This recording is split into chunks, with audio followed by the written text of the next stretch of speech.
ছোট্ট রাসেল, যার দুষ্টুমিতে অতিষ্ঠ হতে তোমরা। কি দোষ করেছিলাম আমি, আমার পরিবার, যার জন্য সপরিবারে এভাবে নির্মম ভাবে আমাদেরকে হত্যা করতে হলো?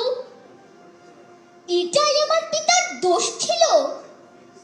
তোমাদের হাতে একটি স্বাধীন রাষ্ট্র, একটি পতাকা, একটি মানচিত্র তুলে দিয়েছিল বলে? রাতের বেলায় অনেকবার কেঁদেছি, মাকে বলেছি, মা বাবা কোথায়? মা কতবার যে আমাকে তার সজল নয়নে আঁচলের মুখ লুকিয়ে সত্যের মতো করে মিথ্যে কথাগুলো বলতো। তোর বাবা কদিন বেড়াতে গেছে, এই তো কালই এসে পড়বে। বাবা তখন জেলে, তখন আমি কেঁদে কেঁদে ঘুমিয়ে পড়তাম। আমি আমার বাবার আদর স্নেহ থেকেও বঞ্চিত হয়েছিলাম। বাবা তোমাদেরকে, এই দেশকে, এই নিপীড়িত জাতিকে খুব ভালোবাসতো বলে। আর তোমরাই কিনা আমাদের সকলকে এভাবে বেয়নেটের আঘাতে গুলির বিকট শব্দে রক্তে রঞ্জিত করে দিলে ধানমন্ডির ৩২ নম্বর বাড়িটিকে। কি লাভ হলো বলো?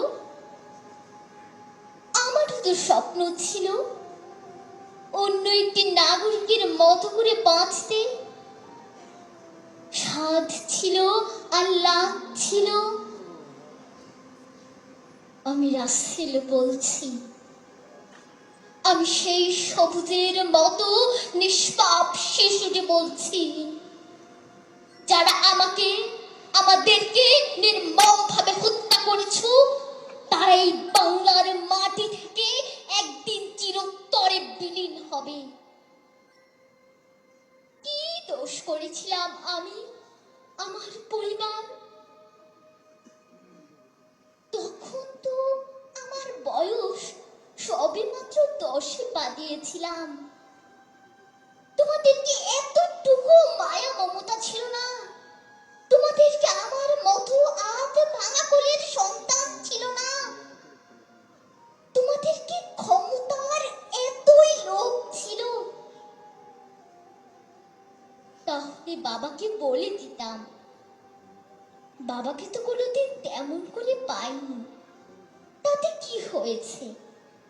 বাবার হাতে পায়ে ধরে বলতাম সবকিছু তোমাদেরকে দিয়ে দিত। যে ছেলেটি ভূমিষ্ঠ হবার পর থেকে পিতার সকল কিছু থেকে বঞ্চিত, আর সেই ছেলেটিকেও শেষ পর্যন্ত মেরে ফেলতে হলো। তার পরিবারকে নিশ্চিহ্ন করে দিতে হলো এই বাংলার মাটি থেকে। আমি রাসেল বলছি, হাসুপা, আপু, তোমরা তো বেঁচে থাকবে। তোমরাই এই দেশকে, এই দেশের সরল মানুষগুলোর পাশে দাঁড়িয়েও বাবার মতো করে ভালোবেসো। আমি শপথ নিয়ে বলছি, এই দেশ একদিন মোশতাক ও তার দোসরদের পাশবিকতার নির্যাতন থেকে রক্ষা পাবে, শত্রুমুক্ত হবে হবে। আমি রাসেল বলছি, আমি রাসেল বলছি, আমি রাসেল বলছি। ধন্যবাদ।